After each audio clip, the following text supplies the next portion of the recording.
Welcome back, everyone. Psalm 137, 8 through 9 is low-hanging fruit for Muslim polemicists, and it's easy to see why. These verses read, O daughter of Babylon, doomed to be destroyed, blessed shall he be who repays you with what you have done to us. Blessed shall he be who takes your little ones and dashes them against the rock. Let's look at what this passage does and doesn't say. This psalm is situated within the context of the Babylonian exile.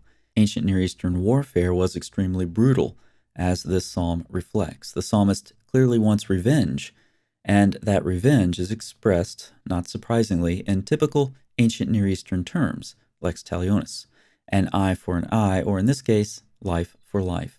Babylon is expected to be conquered in the same way it had conquered. If we go back and add in verse 7, we see that this outburst occurs when God is being addressed. Remember, O Lord. This is critical since it communicates an exceedingly important point about this psalm, which is often known as one of the imprecatory psalms. It has been rightly said that the psalms often give pride of place to human emotion. Anyone reading the psalms can easily see this. The authors frequently describe their emotional states, good and bad, and they bring these emotions, very importantly, to God. Trimper Longman comments, as we have just discussed, the Psalms mirror every human emotion and help us articulate them in prayer to God. God invites our honest prayers. When we are deeply harmed and our anger boils, it would be both fruitless, God reads our hearts, and dangerous to suppress those emotions, rather than turning them over to God. And that is the important point. The imprecations are not just expressions of anger. They allow us to turn our anger over to God. These prayers do not ask God for the resources and opportunity to take vengeance on our enemies. They ask God to do so and acknowledge his freedom to act or not act as he sees fit. This is worth reflecting on. Many of us who have studied the evils at work in the past and the present have likely prayed, thought, or wished harm on people who have committed the evils that we see. But of course, our thoughts would not be expressed in ancient Near Eastern warfare language like we see in the Old Testament. However, we do, like the psalmist, experience very strong emotions, including extreme anger, and the Psalms encourage us to respond to those emotions, just as we see in Psalm 137. We take our emotions, good and bad, to God in prayer.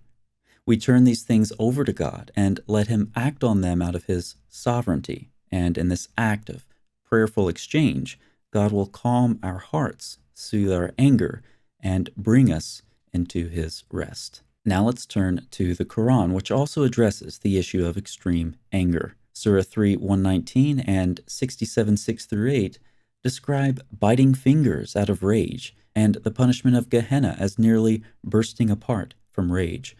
The anger that is being described here is intense, as these verses indicate. Using the same word, Surah 9 describes how to deal with this rage in the hearts of the believers. Fight them. God will punish them by your hands and disgrace them and help you against them and heal the hearts of a people who believe and take away all rage from their hearts. Indeed, Surah 9 is so intent on fighting that it makes one of the most ignorant statements about the Torah and Gospel in Muslim history. And believe me, there is lots of competition. Surah 9, 111 states that in the Torah and Gospel, gardens of paradise are promised for those who die fighting.